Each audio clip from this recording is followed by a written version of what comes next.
नहमदुहु व नुसल्ली व नुसल्लिमु अला रसूलिहिल करीम। अस्सलामु अलैकुम व रहमतुल्लाहि व बरकातुहू। राह इस्लाम में तमाम दोस्तन की खुश आमदीद। प्यारा दोस्तों, अज बेहतरीन मालूमात तवाजी खिदमत में खणी करे हाज़िर थियो आया।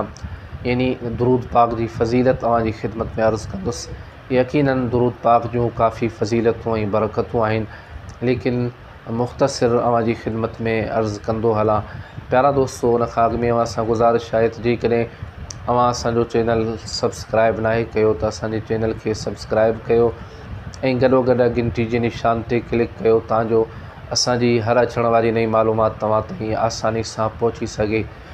प्यारा दोस्तों, हज़रत सैयदुना हफ्स रूमी रहमतुल्लाहि ताला अलैह तमामु वॾो सरदार हो।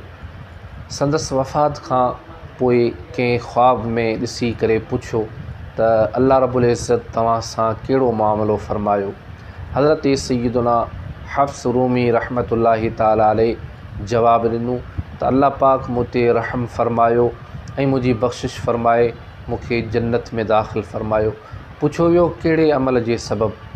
जवाबु ॾिनई त जॾहिं बारगाह इलाही में हाज़िर थियुसि त अल्लाह पाक मलाइकनि खे मुंहिंजे गुनाहनि ऐं मुंहिंजे पढ़ियल दुरूद जो हिसाबु लॻाइण जो हुकुम ॾिनो। जॾहिं हिसाबु लॻायो वियो त मुंहिंजा दुरूद मुंहिंजे गुनाहनि खां ज़्यादा निकिता।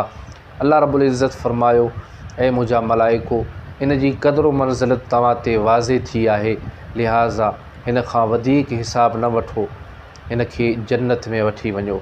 त प्यारा दोस्तों, केतिरी न फ़ज़ीलत आहे दुरूद पाक जी त जेके माण्हू अल्लाह रब्बुल इज़्ज़त जे प्यारे महबूब करीम सल्लल्लाहु ताला अलैहि वसल्लम जे मथां मुहब्बत सां दुरूद पाक पढ़नि था, अल्लाह पाक उन्हनि जी बख़्शिश फ़रमाए थो ऐं दुरूद पाक जी बरकत सां उन्हनि खे जन्नत अता फ़रमाए थो। जेके माण्हू मुहब्बत सां अल्लाह रब्बुल इज़्ज़त जे प्यारे महबूब करीम सल्लल्लाहु अलैहि वसल्लम जिन ते दुरूद पाक पढ़नि था, अल्लाह पाक उन्हनि खे कसीर नेमतुनि सां बरकतुनि सां माला माल फ़रमाए थो। यकीनन दुरूद पाक पढ़ण वारो माण्हू ख़ुशि नसीब आहे, सआदतमंद आहे। दुरूद पाक जूं काफ़ी बरकतूं आहिनि। दुरूद पाक पढ़ण वारो माण्हू हमेशह शाद ऐं आबाद हूंदो आहे। रोज़ी में रिज़्क़ में बरकत थींदी आहे, मुहताजी दूर थींदी आहे, आख़िरत जूं तमामु मंज़िलूं आसान थींदियूं आहिनि। दुरूद पाक पढ़ण सां गुनाह बख़्शिया वेंदा आहिनि। दुरूद पाक पढ़ण सां रिज़्क़ में इज़ाफ़ो थींदो आहे। दुरूद पाक पढ़ण सां इज़्ज़त में इज़ाफ़ो थींदो आहे, मर्तबे ऐं मक़ाम में इज़ाफ़ो थींदो आहे, ज़ाहिरी ऐं बातिनी गुनाह माफ़ थींदा आहिनि। दुरूद पाक जी बरकत सां अल्लाह पाक कसीर नेमतुनि जो नुज़ूल फ़रमाईंदो आहे, रहमतुनि जो नुज़ूल फ़रमाईंदो आहे। उहो माण्हू जेको दुरूद पाक पढ़े थो, अल्लाह जे महबूब सल्लल्लाहु अलैहि वसल्लम जिन खे तमामु ज़्यादा वेझो थी वेंदो आहे ऐं हुज़ूर अलैहिस्सलातु वस्सलाम जी मुहब्बत उन माण्हू खे नसीब थींदी आहे ऐं हुज़ूर अलैहिस्सलातु वस्सलाम जिन सां मुहब्बत इश्क़ वारो राबितो मज़बूत थींदो आहे।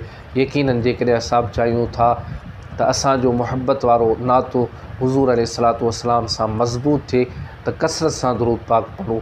यकीनन कसरत सां दुरूद पाक पढ़णु काफ़ी जेको आहे सो बरकतनि ऐं रहमतनि जो सबबु बणिजे थो। त प्यारा दोस्तों, हीअ हुई अॼु जी मालूमात जेका मूं अवांजी खिदमत में अर्ज़ु कई।